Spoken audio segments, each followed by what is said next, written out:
झूठ सीएम की जिद्दी सेक्रेटरी पार्ट 5। वरदान के कमरे का सन्नाटा अब एक भयानक शोर में बदल चुका था। अभिज्ञान के जाने के बाद उसका गुस्सा शांत होने के बजाय और भड़क गया था। उसने अलमारी से एक काली शर्ट निकाली और उसे झटके से पहना। उसकी आंखों में जलता हुआ लावा साफ दिख रहा था। अचानक उसने पास रखे पेपर वेट को उठाकर सामने वाले शीशे की दीवार पर दे मारा था। कांच के हजारों टुकड़े फर्श पर बिखर गए थे, लेकिन वरदान रुका नहीं था। उसने स्टडी टेबल को पूरी ताकत से पलटा, जिससे कीमती लैपटॉप और फाइलें फर्श पर जा गिरी थीं। कमरे में रखा हर सजावटी सामान, हर कीमती चीज अब मलबे का ढेर बन चुकी थी। वरदान की सांसें तेज चल रही थीं और उसके चिल्लाने की आवाज शांत रातों को चीरती हुई बंगले की निचली मंजिलों तक जा रही थी। शांति वाटिका का चौथा फ्लोर, जहाँ वरदान का साम्राज्य था। यहाँ सुलोचना जी के अलावा किसी को कदम रखने की इजाजत नहीं थी। अभिज्ञान और अर्णव भी नीचे हॉल में खड़े होकर एक दूसरे का चेहरा देख रहे थे। ऊपर से आती टूटने फूटने की आवाजों ने उनके माथे पर पसीना ला दिया था। किसी में इतनी हिम्मत नहीं थी कि ऊपर जाकर शेर की बांध में हाथ डाले। करीब 1 घंटे बाद वरदान की चीखें शांत हो चुकी थीं, लेकिन कमरे की हालत उसकी मानसिक तबाही की गवाही दे रही थी। चारों तरफ बिखरा हुआ कांच और उल्टी पड़ी मेज के बीच वरदान पसीने से तरबतर बिस्तर पर ढह गया था। उसने अपनी बाहों से अपनी आंखों को ढक लिया, जैसे वे उस सच को ओझल करना चाहता हो जो टीवी की हेडलाइंस पर चिल्ला रहा था। कमरे का दरवाजा धीरे से खुला। कांच के टुकड़ों पर किसी के चलने की हल्की सी आवाज आई। सुलोचना जी ने फर्श पर पड़े मलबे को बड़ी शांति से पार किया और वरदान के पास आकर खड़ी हो गई थी। उन्होंने बहुत ही कोमल स्वर में पूछा, क्या बात है बेटा, आज ये दीवारें छोटी पड़ गई तुम्हारे गुस्से के लिए? वरदान ने अपनी आंखों से हाथ हटाया, लेकिन वे उठा नहीं था। उसकी आवाज में एक अजीब सी कड़वाहट थी। मिस्टर शेखावत ने आपको अपनी सिफारिश के लिए भेजा है। उन्हें लगा कि शायद आपकी ममता का वास्ता देकर वो मुझे सगाई के सौदे के लिए मना लेंगे। सुलोचना जी कुछ कहने के लिए शब्द ढूंढ रही थी कि वरदान झटके से उठकर बैठ गया था। उसकी नजरें अपनी माँ के चेहरे पर गड़ गई थीं। आपको नहीं लगता माँ कि वो आपका फायदा उठाते हैं? हर बार जब उन्हें अपना राजनीतिक स्वार्थ सिद्ध करना होता है, वो आपको ढाल बनाकर मेरे सामने खड़ा कर देते हैं। सुलोचना जी ने एक लंबी सांस ली और पास खड़े सोफे के किनारे पर बैठ गई थी। उनके चेहरे पर एक ठहरी हुई मुस्कान थी। बेटा, प्यार में फायदा नहीं उठाया जाता। मिस्टर शेखावत को पता है कि तुम सिर्फ मेरी बात सुनते हो, और मुझे पता है कि उनके फैसले परिवार के लिए क्या मायने रखते हैं। ये उलझन तुम्हें तब समझ आएगी जब तुम्हें किसी से प्यार होगा। प्रधान की नजर मेज पर बचे हुए इकलौते वाइन के गिलास पर पड़ी। उसने उसे उठाया और अपनी पकड़ उस पर इतनी कस ली कि उसकी उंगलियों के पोर सफेद पड़ गए थे। प्यार, वरदान ने इतनी नफरत से दोहराया कि कड़वाहट उसकी आंखों में साफ देखी जा सकती थी। रिश्ते सिर्फ मतलब के होते हैं माँ। सौदा, सियासत और ज़रूरतों के अलावा दुनिया में कुछ नहीं टिकता। प्यार जैसी दुनिया में कोई चीज़ नहीं होती। ये सिर्फ कमज़ोर लोगों का बहाना है अपनी हार छुपाने का। सुलोचना जी ने वरदान की आंखों में देखते हुए बहुत ही ठहराव के साथ कहा, जिस दिन तुम्हें वाकई प्यार होगा, जिस दिन किसी के लिए तुम्हारा यह पत्थर जैसा दिल धड़केगा, उस दिन तुम्हें एहसास होगा कि प्यार क्या होता है। उस दिन समझोगे कि कैसे एक इंसान को देखे बिना दम घुटने लगता है और ऐसा लगता है जैसे रूह जिस्म छोड़ रही हो। यह एहसास सियासत के सौदों से बहुत ऊपर है वरदान। वरदान ने वाइन के ग्लास पर अपनी पकड़ और भी सख्त कर ली थी, जैसे वे अपनी भावनाओं को कुचल देना चाहता हो। उसने एक ठंडी और बेरुखी भरी सख्त आवाज में कहा, हमें नहीं होगा माँ, कभी नहीं। ऐसी कोई लड़की आज तक नहीं बनी जो वरदान सिंह शेखावत के दिल तक पहुंच सके। मेरा दिल कोई कच्चा रास्ता नहीं जहाँ कोई भी टहलते हुए आ जाए। उसने गिलास को मेज पर पटका और खड़े होते हुए खिड़की की ओर पीठ कर ली थी। उसकी आवाज़ अब पहले से ज़्यादा भारी और आधिकारिक हो गई थी। और हाँ, कह दीजिएगा मिस्टर शेखावत से कि अगली बार उन्हें अपनी कोई बात मनवानी हो तो आपको आगे ना भेजें। वह एक पल के लिए रुका, फिर कमरे की तबाही को देखते हुए सख्त लहजे में बोला, ठीक है, मैं सगाई के लिए तैयार हूँ। मिस्टर शेखावत को उनकी डील मुबारक हो, लेकिन मेरी बीवी कौन होगी, यह फैसला सिर्फ मेरा होगा। वरदान ने आखिरी बात मन ही मन कही थी। सुलोचना जी बस उसे देखती रह गई थी। उन्हें पता था कि वरदान ने यह फैसला अपनी मर्जी से नहीं बल्कि एक चुनौती की तरह लिया है, लेकिन उन्हें यह भी अंदाजा था कि किस्मत के खेल राजनीतिक चालों से कहीं ज़्यादा बड़े होते हैं। अगली सुबह सब कुछ धुंधला था, जैसे किसी ने दुनिया पर हल्का सा धुआं फैला दिया हो। नीले आसमान के नीचे एक विशाल स्विमिंग पूल चमक रहा था और उस पानी के बीच वर्तिका खड़ी हुई थी। उसने पर्पल शिमरी साड़ी पहन रखी थी। भीगे हुए कपड़े उसके शरीर से चिपक गए थे और हवा के हल्के झोंके से साड़ी का पल्लू पानी की सतह पर लहर सी बन रहा था। वह घबराकर चारों तरफ देखने लगी, मैं यहाँ कैसे? तभी पानी में किसी के कदमों की आहट हुई। एक लहर वर्तिका के पैरों से टकराई। उसने धीरे से पीछे मुड़कर देखा और उसका दिल एक पल के लिए रुक गया था। पानी के बीचों बीच वरदान खड़ा था, भीगी हुई शर्ट उसकी मजबूत कदकाठी से चिपकी हुई थी, जिसके सारे बटन टूटे हुए थे। उसकी आंखों में वही गहरी खतरनाक चमक थी जो वर्तिका को हमेशा असहज कर देती थी। वह धीरे धीरे उसकी तरफ बढ़ने लगा। पानी की हल्की लहरें दोनों के बीच टकरा रही थीं। वर्तिका पीछे हटने लगी। आप यहाँ क्या कर रहे हैं? वरदान ने कोई जवाब नहीं दिया, बस एक कदम और आगे बढ़ा और फिर अचानक उसका हाथ पकड़ लिया था। वर्तिका की सांसें अटक गई थी। छोड़िए मुझे! लेकिन वरदान की पकड़ और मजबूत हो गई थी। उसने वर्तिका को अपनी तरफ खींच लिया था। दोनों के बीच अब मुश्किल से कुछ इंच की दूरी बची थी। वर्तिका की धड़कनें बेकाबू हो चुकी थी। वरदान सर! लेकिन उसके शब्द पूरे भी नहीं हो पाए थे। वरदान अचानक झुक गया था और उसके होंठ वर्तिका के होंठों से टकरा गए थे। वह एक ऐसा किस था जिसमें गुस्सा भी था और एक अनकही तड़प भी। वर्तिका की आंखें फटी की फटी रह गई थी। उसका शरीर जैसे सुन पड़ गया था। वह उसे खुद से दूर हटाना चाहती थी, लेकिन वरदान की पकड़ और उसकी छुअन किसी दहकते अंगारे जैसी थी। उसने तुरंत उसे धक्का दिया। ये क्या कर रहे हैं आप? वह घबराकर पीछे हटी, लेकिन पीछे पुल की दीवार थी। वरदान ने एक पल भी गवाए बिना अपना एक हाथ दीवार पर टिकाकर उसे अपने घेरे में ले लिया था। उसके गीले बालों से पानी की बूंदें टपककर वर्तिका के चेहरे पर गिर रही थी। बहुत बोलती हो तुम। वरदान की आवाज़ आज बर्फीली नहीं, बल्कि दहकते हुए कोयले जैसी गर्म और भारी थी। छोड़िए मुझे वरदान सर, ये प्रोटोकॉल के खिलाफ है। वर्तिका ने कांपते हाथों से उसके सीने को धकेलने की कोशिश की, लेकिन उसके हाथ वरदान की शर्ट के गीले कपड़ों और उसके नीचे मजबूत मांसपेशियों के बीच दबकर रह गए थे। पानी उनके चारों तरफ लहरें बना रहा था। नहीं! उसकी आवाज़ कांप रही थी, लेकिन वरदान की आंखें बिल्कुल नहीं डगमगा रही थीं। वह और करीब झुका। उसकी धीमी भारी आवाज़ वर्तिका के कानों में गूंजी।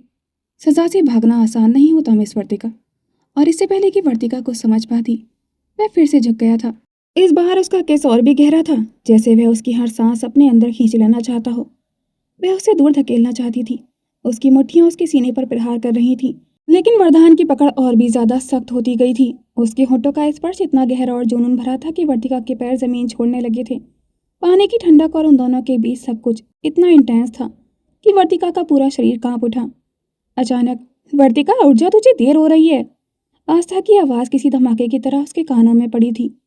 वर्तिका ने झटके से अपनी आंखें खोली और बिस्तर पर उठकर बैठ गई थी। उसका पूरा शरीर पसीने से भीगा हुआ था और दिल की धड़कनें इतनी तेज थीं जैसे कि सच में किसी मैराथन से भाग कर आई हो। उसने अपने कांपते हाथों से अपने होठों को छुआ। वह एहसास अभी भी वहां था, वही गर्मी, वही छुअन। हे भगवान! उसने तकिया उठाकर अपने चेहरे पर रख लिया था। मैं उन जंगली प्लॉटे के बारे में ऐसा सपना क्यों देख रही हूँ? वर्तिका ने झटके से रजाई फेंकी और पागलों की तरह भागकर ड्रेसिंग टेबल के शीशे के सामने जा खड़ी हुई थी। उसने अपनी उंगलियों से अपने होठों को छूकर देखा, जैसे उसे यकीन ही नहीं हो रहा था कि वह सिर्फ एक सपना था। वह शीशे के बिल्कुल करीब आई और गौर से देखने लगी कि कहीं कोई निशान तो नहीं रह गया। उसके होंठ गुलाबी और बिल्कुल सामान्य थे, लेकिन उस छुअन की सनसनी अभी भी उसके दिमाग की नसों में बिजली की तरह दौड़ रही थी। आस्था, जो दरवाजे पर खड़ी ये सब देख रही थी, अपनी भौहें सिकोड़कर अंदर आई। उसे वर्तिका का ये व्यवहार किसी पागलपन से कम नहीं लग रहा था। क्या हुआ तुझे? सुबह सुबह अपने ही होठों का मुआयना क्यों कर रही है? कोई कीड़ा बीड़ा काट गया क्या? आस्था ने मजाक उड़ाते हुए पूछा। वर्तिका ने शीशे से नजरें नहीं हटाई, बस बड़बड़ाई, नहीं, वो मुझे लगा शायद। आस्था उसके करीब आई और उसे ऊपर से नीचे तक देखा। बताएगी भी कि ऐसे क्यों रिएक्ट कर रही है? तेरा चेहरा तो ऐसे लाल हो रहा है जैसे अभी अभी किसी शेर ने सोते हुए तेरी पप्पी ले ली हो और तू डर के मारे होश खो बैठी है। वर्तिका का दिल एक पल के लिए धड़कना भूल गया था। उसे लगा जैसे आस्था ने सीधे उसके सपने में ही झांक लिया हो। उसने झटके से आस्था की तरफ रुकी और खुद को संभालते हुए सख्त आवाज में बोली, तू तू तू ज्यादा बकवास मत कर मेरे साथ। चुपचाप तैयार हो और मेरे साथ चल। आस्था ने हैरान होकर अपने कंधे उचकाए। अरे पर जाना कहाँ है? आज तो तेरा उस जंगली प्लॉटे के साथ दौरा है ना? वर्तिका ने अपनी अलमारी से कपड़े निकालते हुए झुंझलाकर कहा। दौरे पर बाद में जाऊंगी, पहले तुम मेरे साथ बंगाली पापा के पास चल। आस्था की आंखें फटी की फटी रह गई थीं। बंगाली बाबा? क्यों, वहाँ क्या करना है? वर्तिका ने सैंडल पहनते हुए एक लंबी सांस ली और बहुत ही संजीदगी से बोली, मुझे पक्का यकीन है उस लॉर्ड गवर्नर ने मुझ पे कोई काला जादू कर दिया है, वरना ऐसा मुमकिन ही नहीं कि मैं सो जाऊं और मुझे उस जैसा खड़ूस इंसान सपने में दिखे, वो भी उस तरह से। छी! मुझे ऐसा लग रहा है कि उन्होंने मेरी आत्मा को वश में कर लिया है। मुझे अपने ग्रहों के बारे में पता करना है। आस्था अपनी हंसी रोकते रोकते बिस्तर पर ही गिर पड़ी थी। तू सच में पागल हो गई है। वो सीएम है, तांत्रिक नहीं। वर्तिका ने उसे घूरा और अपना बैग उठाया। तू चलेगी या मैं अकेले जाऊं? मुझे उस शिकारी के पास जाने से पहले अपनी सुरक्षा का इंतजाम करना है, वरना आज वो मेरा सच में काम तमाम कर देंगे। आस्था अभी भी हंसते हंसते दौरी हो रही थी। लेकिन वर्तिका उसे लगभग घसीटते हुए बाहर ले आई। करीब आधे घंटे बाद दोनों शहर के एक पुराने से मोहल्ले में खड़ी थीं। सामने एक तिरछा सा बोर्ड लटक रहा था, त्रिकालदर्शी बंगाली बाबा, हर समस्या का समाधान। नीचे छोटे अक्षरों में लिखा था, प्रेम विवाद, दुश्मन, काला जादू, प्रमोशन, चुनाव जीतना, सबकी गारंटी। आस्था ने बोर्ड पढ़ा और फुसफुसाई, अरे यहाँ तो चुनाव जीतने की भी गारंटी दे रहे हैं, क्यों ना तेरे सीएम साहब को भी यहीं भेज दें। वर्तिका ने उसे कोहनी मारी, चुप रह, अभी मैं बहुत टेंशन में हूँ। दोनों अंदर दाखिल हुई। कमरे के अंदर धुआं ही धुआं भरा था। अगरबत्तियां, धूप बत्तियां, ना जाने किन किन चीजों की मिलीजुली खुशबू से माहौल ऐसा लग रहा था जैसे कोई प्राचीन तांत्रिक अनुष्ठान चल रहा हो। कमरे के बीचों बीच एक मोटे से आदमी ने लाल चोगा पहन रखा था, माथे पर 3-4 अलग अलग तरह के तिलक, गले में 20-30 मालाएं और सामने एक बड़ा सा काल कटोरा रखा था। जैसे ही वर्तिका और आस्था अंदर पहुंची, बाबा ने अचानक आंखें बंद करके जोर से दहाड़ मारी, रुको। दोनों वहीं जम गई थीं। बाबा ने धीरे धीरे आंखें खोली और वर्तिका को घूरते हुए गहरी आवाज में बोले, कन्या, तुम्हारे पीछे एक भयानक साया चल रहा है। आस्था ने तुरंत होठ दबाकर हंसी रोक ली थी, पर वर्तिका का चेहरा सच में पीला पड़ गया था। कैसा साया? उसने डरते हुए पूछा। बाबा ने अपनी माला घुमाते हुए कहा, खतरनाक, बहुत खतरनाक। ये कोई आम साया नहीं है। उन्होंने आंखें बंद की, कुछ मंत्र बुदबुदाए और अचानक बोले, वह आदमी बहुत शक्तिशाली है। वर्तिका की आंखें फैल गई थी। हाँ हाँ वही, वह जल्दी से बोली। आस्था ने धीरे से कान में कहा, अभी तो तूने कुछ बताया भी नहीं। बाबा ने फिर से दहाड़ लगाई, चुप रहो, मेरी दिव्य दृष्टि सब देख रही है। आस्था फिर से सीधी खड़ी हो गई थी। बाबा ने रहस्यमयी आवाज में कहा, वह आदमी लंबा है, बहुत लंबा। वर्तिका ने तुरंत रिलाया, हाँ। उसकी आंखें खतरनाक हैं, हाँ। उसका स्वभाव शिकार करने वाले बाघ जैसा है। वर्तिका का मुंह खुला का खुला रह गया था। आस्था धीरे से फुसफुसाई, ये तो तू खुद ही बता रही है। तभी बाबा ने अचानक मेज पर हाथ पटका, प्रणाम। और सबसे बड़ी बात, दोनों डरकर उछल गई थी। बाबा धीरे धीरे वर्तिका के करीब झुके और फुसफुसाए, वह आदमी तुम्हारे सपनों में आता है।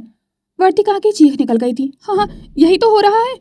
वर्तिका के इतना कहते ही बाबा ने अपनी आंखों के सफेद हिस्सों को ऊपर की तरफ घुमाया, जैसे वो ब्रह्मांड से कोई सीधा सिग्नल पकड़ रहे हों।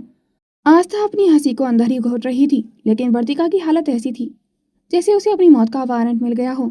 कन्या, बाबा की आवाज कमरे की दीवारों से टकराकर गूंजी। वह साया कोई साधारण मोह नहीं, यह आत्मिक कब्जा है। वह आदमी अपनी आंखों की शक्ति से तुम्हारी चेतना को सोख रहा है, इसलिए तुम्हें वे लज्जाजनक सपने आ रहे हैं। वर्तिका का चेहरा शर्म और डर से लाल बैंगनी हो गया था। बाबा, इसका मतलब उसने मुझ पर वशीकरण कर दिया है? बाबा ने बड़े ही नाटकीय अंदाज में अपना काला कटोरा वर्तिका की तरफ सरकाया। वशीकरण से भी ऊपर, वह तुम्हें अपनी मायावी शक्ति से अपना दास बनाना चाहता है। वह मुख्यमंत्री नहीं, वह एक शिकारी है, जिसकी अगली शिकार तुम हो। आस्था अब और सहन नहीं कर पाई। उसने धीरे से कहा, बाबा, शिकारी का तो पता नहीं, पर मुख्यमंत्री का शिकार अगर ये बनी तो कम से कम सचिवालय की कैंटीन में इसे फ्री की चाय तो मिलेगी ही। चुप रहो अज्ञानी स्त्री। बाबा ने आस्था को घूरा, फिर वर्तिका की तरफ मुड़े। कन्या, अगर आज तुमने इसका उपाय नहीं किया तो अगले 24 घंटे में साया तुम्हारे जिस्म और रूह पर पूरी तरह हावी हो जाएगा। फिर तुम उसकी आज्ञा के बिना पलक भी नहीं झपका पाओगी। वर्तिका की सांसें तेज हो गई थी। मतलब?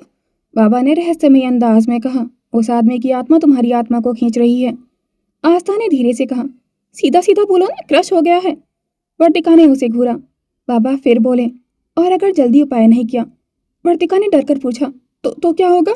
बाबा ने डरावनी आवाज में कहा, तो वह साया तुम्हें अपनी अंधेरे से भरी जिंदगी में हमेशा के लिए खींच लेगा।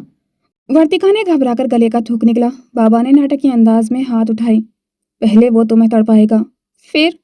आस्था खुद को रोक नहीं पाई थी, फिर नजरें मिलेंगी।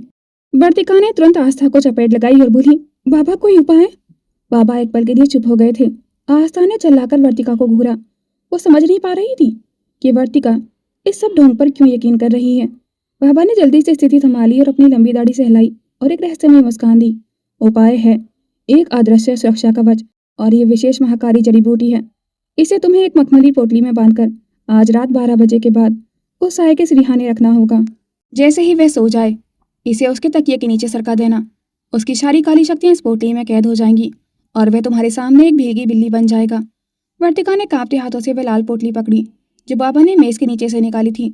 लेकिन याद रहे, बाबा ने चेतावनी दी, जब तक तुम ये पोटली उसके तकिए के नीचे नहीं रख देती, तुम्हें उससे ठीक 10 फीट की दूरी बनाकर रहना होगा। वर्तिका ने घबराकर पूछा, क्यों? बाबा ने डरावनी आवाज में कहा, क्योंकि अगर तुम 10 फीट की अंदर आई तो वह आदमी तुम्हें अपने वश में कर लेगा वर्तिका का मुंह खुला का खुला रह गया था। आस्था अभी बड़बड़ा रही थी, लेकिन बाबा ने और डराते हुए कहा, और फिर वर्तिका का गला सूख गया था। अगर उसने तुम्हें छू लिया तो तांत्रिक क्रिया उल्टी पड़ जाएगी और तुम हमेशा के लिए उसके वश में हो जाओगी।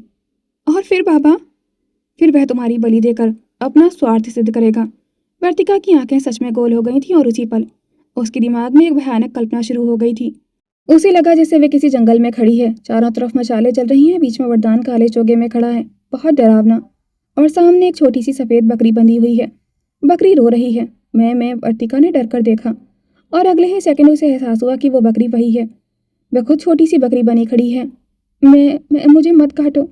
वरदान हाथ में बड़ा सा चाकू लेकर आगे बढ़ रहा था। आज मुख्यमंत्री विशेष यज्ञ करेगा। बकरी वर्तिका घबराकर उछलने लगी थी। मैं वर्तू! आस्था ने उसका कंधा झकझोर दिया। वर्तिका झटके से हकीकत में लौट आई थी। वह सच में कुर्सी पर बैठी बैठी मैं करने लगी थी। आस्था का पेट पकड़कर हंसना बंद नहीं हो रहा था। तू अभी बकरी की तरह मैं क्यों रही थी? वर्तिका ने घबराकर मुंह बंद कर लिया। बाबा गंभीरता से बोले, देखा, प्रभाव शुरू हो चुका है। आस्था फिर से हंस पड़ी थी। बाबा प्लीज इसे और मत डराइए। लेकिन वर्तिका पूरी तरह डर चुकी थी। उसने लाल पोटली को कसकर पकड़ा और गंभीर आवाज में बोली, ठीक है बाबा, मैं आज ही ये तकिए के नीचे रख दूंगी। आस्था ने सिर पकड़ लिया। तू सच में सीएम के कमरे में घुसकर उसके तकिए के नीचे ये रखेगी? वर्तिका ने फुसफुसा कर कहा, अगर इससे मेरी बलि रुक सकती है तो हाँ। आस्था ने गहरी सांस ली। भगवान कसम, आज अगर तू पकड़ी गई ना तो तेरी बलि नहीं, तेरी नौकरी की बलि जरूर चढ़ जाएगी। वहीं सचिवालय के अपने आलीशान दफ्तर में वरदान सिंह शेखावत किसी घायल शेर की तरह टहल रहा था। उसके हाथ में मौजूद फोन की स्क्रीन अभी अभी काली हुई थी। वर्तिका ने उसका कॉल रिसीव नहीं किया था। वरदान की आंखों में गुस्सा और हैरानी का एक अजीब सम्मिश्रण था। उसकी हिम्मत कैसे हुई मुख्यमंत्री का फोन इग्नोर करने की? उसने घड़ी की तरफ देखा। पूरे 20 सेकंड हो चुके थे उसे कॉल किए हुए और यह अपमान उसके लिए असहनीय था। उसने दोबारा नंबर डायल किया। इस बार उसकी उंगलियां स्क्रीन पर किसी हथियार की तरह चल रही थीं। उधर बंगाली बाबा की गुफा के बाहर खड़ी वर्तिका का फोन फिर से थिरकने लगा था। स्क्रीन पर वही नाम देखकर वर्तिका के हाथ पांव फूल गए थे। उसने कांपते हाथों से कॉल रिसीव किया और कान से लगाया। इससे पहले कि वह कुछ बोल पाती, दूसरी तरफ से वरदान की आवाज किसी ठंडी बिजली की तरह कड़की, मिस वर्तिका, अगर आपको ये नौकरी करने में दिलचस्पी नहीं है तो अभी इसी वक्त अपना इस्तीफा मेरे टेबल पर भिजवा दीजिए, और याद रहे, कॉन्ट्रैक्ट तोड़ने का जुर्माना भी साथ लाना। वर्तिका की सिट्टी पिट्टी गुम हो गई थी। बाबा की पोटली हाथ में दबी थी और दिमाग में अभी भी वही बकरी वाला नया डर नाच रहा था। उसने हकलाते हुए बोलना शुरू किया, सॉरी सॉरी सर, वो असल में आपके प्रकोप, मेरा मतलब है आपके कॉल को देख नहीं पाई थी। मैं घबराहट में वर्तिका के मुंह से फिर से वही मैं निकल गया था जो वह सपने में बकरी बनकर कर रही थी। वरदान एक पल के लिए ठिठका, क्या कहा आपने? मैं में क्या लगा रखा है? क्या आप सचिवालय के बजाय किसी चिड़ियाघर में बैठी हैं? वर्तिका ने अपनी जीभ काटी और जोर से आंखें बंद कर ली। नहीं सर, मेरा मतलब था बस मैं सिर्फ 20 मिनट में सचिवालय पहुंचती हूँ, बस 20 मिनट सर। 19 मिनट और 59 सेकंड मिस वर्तिका, अगर आप लेट हुई तो दौरे की शुरुआत आपकी सजा से शुरू होगी। वरदान ने बिना किसी भावना के कहा और फोन काट दिया था। वर्तिका ने फोन को जेब में ठूसा और आस्था का हाथ पकड़कर पागलों की तरह सड़क की तरफ भागी। भाग आस्था, वरना वो साया आज मेरा मटन कोरमा बना देगा। आस्था पीछे से चिल्लाई, अरे पोटली तो संभाल, कहीं रास्ते में गिर गई तो तेरी बलि पक्की है। वर्तिका हवा से बातें कर रही थी। उसे अब बस सचिवालय की वो ऊंची इमारत दिख रही थी जहां लॉर्ड गवर्नर अपनी घड़ी पर टिक टिक गिन रहा था। सचिवालय के गेट पर काले रंग की रेंज रोवर स्टार्ट खड़ी थी। वरदान काले चश्मे के पीछे अपनी बर्फीली आंखों से गेट की तरफ देख रहा था। तभी एक ऑटो चरमराते हुए गेट पर रुका और वर्तिका उसमें से ऐसे कूदी जैसे पैराशूट से उतरी हो। वर्तिका अपनी सैंडल हाथ में पकड़े बेतहाशा दौड़ती हुई सचिवालय के मुख्य द्वार पर पहुंची। उसकी सांसें फूल रही थीं और चेहरा लाल टमाटर जैसा हो गया था। बाबा की गुफा के बाहर लगे नीम के पेड़ से टकराने की वजह से उसके उलझे हुए बालों में नीम के 3-4 बड़े पत्ते किसी मुकुट की तरफ फंसे हुए थे। वहां का नजारा देखते ही उसके होश उड़ गए थे। सिर्फ वरदान की गाड़ियां ही नहीं, बल्कि भारी संख्या में मीडिया और न्यूज चैनल्स के कैमरे भी वहां मौजूद थे। कल रात की प्रेस कॉन्फ्रेंस के बाद मीडिया मिस्ट्री कल की एक झलक पाने के लिए पागल थी। जैसे ही वर्तिका लड़खड़ाती हुई गेट के अंदर दाखिल हुई, कैमरों की फ्लैश लाइट्स उस पर चमकने लगी थीं। रिपोर्टर्स और कैमरामैन उसे इस हालत में देखकर अपनी हंसी नहीं रोक पाए थे। ये देखिए, मुख्यमंत्री की सेक्रेटरी है या पेड़ की कोई टहनी? एक रिपोर्टर धीरे से बुदबुदाया और ठहाके गूंज उठे थे। वरदान, जो अपनी सफेद शर्ट के ऊपर कोट पहन रहा था, उसकी नजर वर्तिका पर पड़ी। उसने एक पल के लिए अपनी आंखों को सिकोड़ा, जैसे वह सोच रहा हो कि उसने किसी इंसान को काम पर रखा है या किसी आदिवासी किरदार को। वर्तिका ने हकलाते हुए कहा, सर सर मैं आ गई।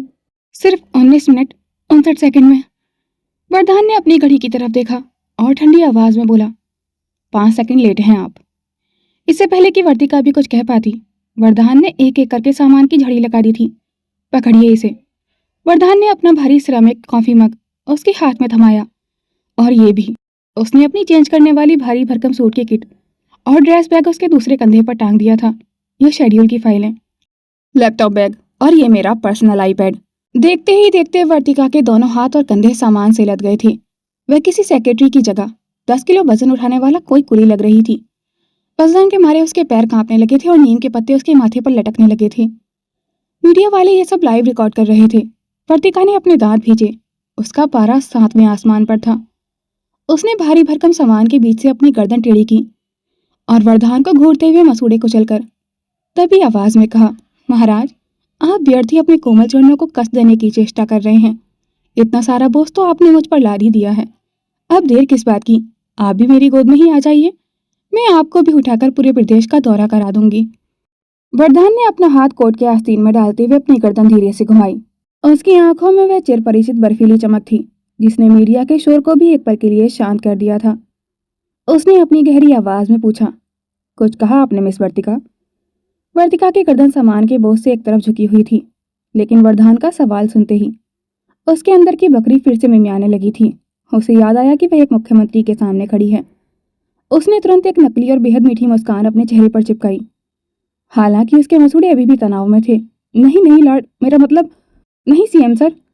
वर्तिका ने जल्दी से अपनी बात बदली। उसने अपनी बड़ी बड़ी आंखों को मासूमियत से भरा और चापलूसी भरे लहजे में बोली, सर, भला मेरी इतनी मजाल, आप जैसे कर्मठ, जुझारू और 24 घंटे जनता की सेवा में लीन रहने वाले तेजस्वी व्यक्तित्व के सामने मुझ जैसा तुच्छ और साधारण प्राणी कुछ बोले? भला ऐसा कैसे हो सकता है? मैं तो बस ईश्वर से प्रार्थना कर रही थी कि हे प्रभु, हमारे मुख्यमंत्री जी को इतनी शक्ति देना कि वे अपनी जनता की दिल से सेवा करें। वरदान ने उसे ऊपर से नीचे तक देखा। नीम के पत्ते अभी भी उसके बालों में वैसे ही सजे थे जैसे किसी तांत्रिक ने सजाए हों। उसने एक कदम वर्तिका की ओर बढ़ाया, जिससे वर्तिका हड़बड़ाहट में पीछे की ओर लड़खड़ाई, लेकिन सामान के वजन ने उसे स्थिर रखा। आपकी प्रार्थना में शब्दों से ज्यादा तंज सुनाई दे रहा है, वरदान ने ठंडे स्वर में कहा। फिर उसने वर्तिका के सिर के पास अपना हाथ बढ़ाया। वर्तिका ने अपनी आंखें कसकर बंद कर ली थीं। उसे लगा शायद वरदान उसे वहीं थप्पड़ जड़ देगा, पर वरदान ने बड़ी शालीनता से उसके बालों में फंसे हुए नीम के पत्तों को अपनी 2 उंगलियों से पकड़ा और उन्हें खींचकर बाहर निकाल दिया था। दौरे पर हम दिल्ली की जनता से मिलने जा रहे हैं मिस वर्तिका, किसी औषधीय कारखाने में विज्ञापन देने नहीं। अपने होलियों को प्रोफेशनल बनाइए। आपने अभी तक सिर्फ मेरा केयरिंग अंदाज देखा है, मेरा गुस्सा नहीं। वरदान इतना कहकर मुड़ा और अपनी चमचमाती कारी गाड़ी के अंदर जा बैठा था। वर्तिका ने दांत पीसते हुए सामान संभाला और बुदबुदाई, केयरिंग अंदाज? मेरी जूती, अगर अब तक जो था वो केयर थी तो गुस्सा कैसा होता है आपका? वर्तिका को सोचकर ही बदन में सरसराहट महसूस होने लगी थी। रुक जाइए आप, आज रात ये लाल पोटली आपके बिस्तर पर होगी और आप हमेशा के लिए मेरे काबू में। वह सामान के साथ घिसटती हुई गाड़ी की तरफ बढ़ी। कार की खिड़की से बाहर भागते हुए पेड़ और दिल्ली की सरहदें अब पीछे छूट रही थीं। गाड़ी के अंदर का माहौल किसी फ्रीजर जैसा ठंडा था। वरदान अपनी आईपैड स्क्रीन पर कुछ फाइल्स चेक कर रहा था, जबकि वर्तिका उसके बगल वाली सीट पर 10 किलो सामान और अपनी लाल पोटली वाले डर के साथ सिमटी बैठी थी। सचिवालय से निकलते ही वरदान सिंह शेखावत का वर्किंग मोड ऑन हो चुका था, जो वर्तिका के लिए किसी बुरे सपने से कम नहीं था। पूरी दिल्ली चिलचिलाती धूप में तप रही थी और वरदान एक के बाद एक सरप्राइज इंस्पेक्शन कर रहा था। दोपहर 2 बजे, सरकारी स्कूल का दौरा। वरदान तेज कदमों से गलियारों में चल रहा था और पीछे पीछे वर्तिका फाइलों का अंबार, लैपटॉप और वरदान का वो भारी सिरेमिक मग थामे भाग रही थी। मिस वर्तिका, पिछले 3 सालों का बजट एलोकेशन चार्ट निकालिए, वरदान ने बिना पीछे मुड़े कहा। वर्तिका ने लड़खड़ाते हुए फाइलों के ढेर में हाथ मारा। जी सर, बस 1 सेकंड, मेरा मतलब है अभी देती हूँ। सामान इतना ज्यादा था कि जैसे ही उसने एक फाइल खींची, बाकी की 3 फाइलें वरदान के जूतों के ठीक पास जा गिरी थीं।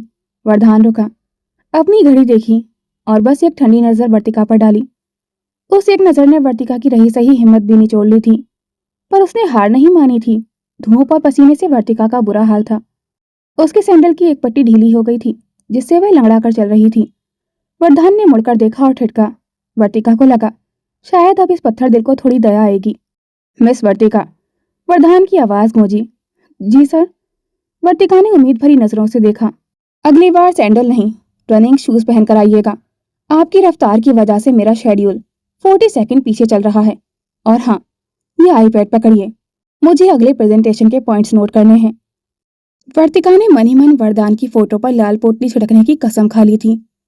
खेरिंग अंदाज, पाखंडी कहीं के। इसे तो बस 40 सेकंड की पड़ी है, यहाँ मेरी बलि चढ़ने वाली है, उसका क्या? रात के 8 बज चुके थे। गाड़ी एक फार्म हाउस की तरफ बढ़ रही थी।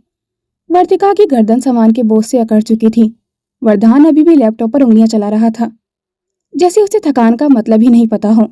अचानक गाड़ी के झटके से वर्तिका के हाथ से वो लाल पोटली फिसलकर वरदान के महंगे लेदर शूज के पास जा गिरी थी। वर्तिका की जान हलक में आ गई थी। उसने झपटकर पोटली उठानी चाही, लेकिन वरदान की फुर्ती उससे तेज थी। उसने झककर वो लाल मखमली पोटली उठा ली थी। ये क्या है? वरदान ने उसे उंगलियों में घुमाते हुए पूछा। उसकी भौहें तन गई थीं। वर्तिका का चेहरा सफेद पड़ गया था। उसने हकलाते हुए कहा, वो सर, ये मेरी दादी का दिया हुआ जड़ी बूटियों का नुस्खा है, सिर दर्द के लिए। वरदान ने पोटली को अपनी नाक के पास ले जाकर सूंघा और फिर एक रहस्यमय तरीके के साथ उसे वर्तिका की तरफ बढ़ा दिया था। इसे संभाल कर रखिए मिस वर्तिका। आपकी दिमागी हालत को देखते हुए आपको इसकी बहुत जरूरत पड़ने वाली है।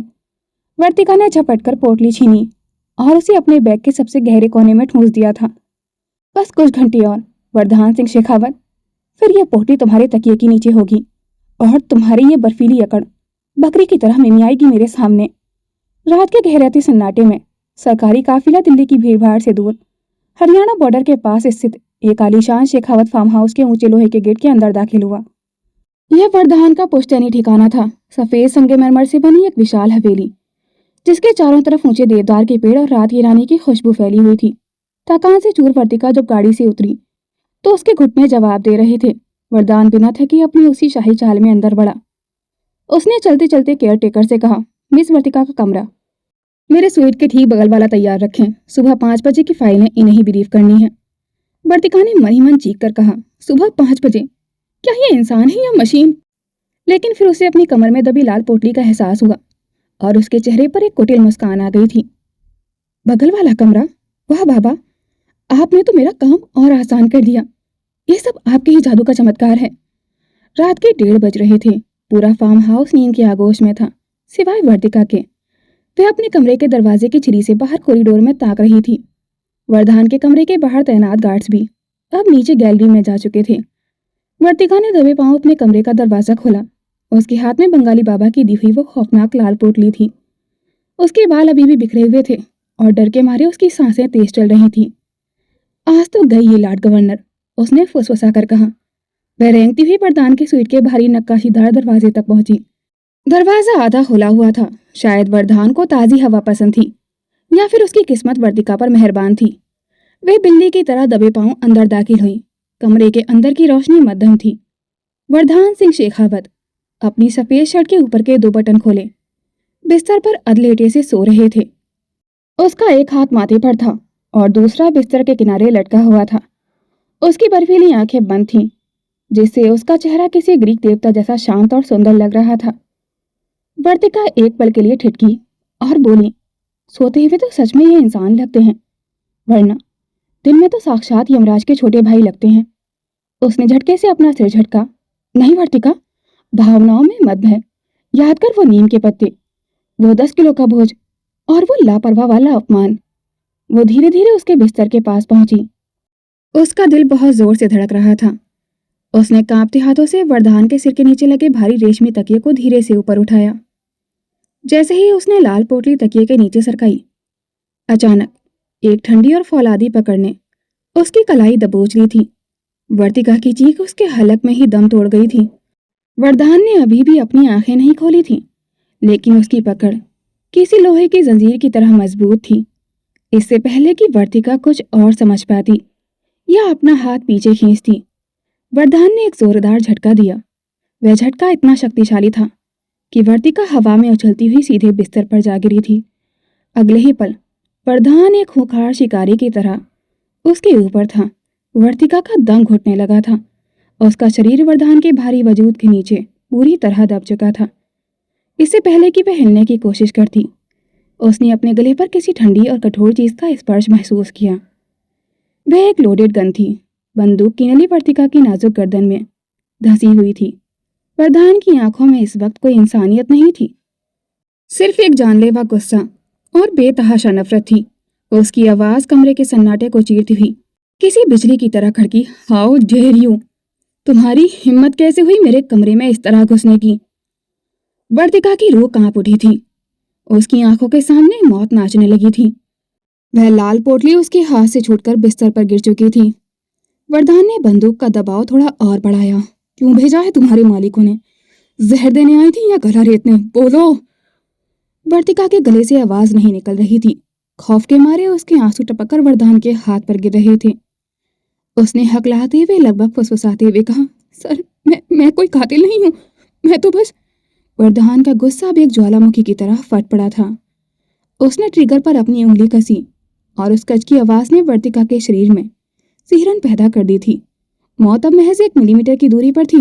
बोलो! वरदान की आवाज में एक हिंसक गरज थी। किसने भेजा है तुम्हें? वर्तिका का पूरा शरीर कांप रहा था। उसकी सांसें बुरी तरह उकड़ चुकी थी। Sir please! उसकी आवाज कांप रही थी, लेकिन वरदान का शक और बढ़ गया था। उसने झटके से उसे और कसकर दबा दिया और गन की नोक उसके गले से हटाकर सीधा उसके सीने के पास टिका दी थी। वरदान की उंगली अभी भी ट्रिगर पर थी और वर्तिका को पहली बार लगा शायद ये रात उसकी आखिरी रात होगी। To be continued. दोस्तों, आपको क्या लगता है, क्या वर्तिका का दूसरा सपना भी सच होगा? और आज का पार्ट आपको कैसा लगा? कमेंट सेक्शन में अपनी राय जरूर शेयर कीजिएगा। Thanks for watching. Please like, comment and share this video. Don't forget to subscribe my YouTube channel for more interesting videos.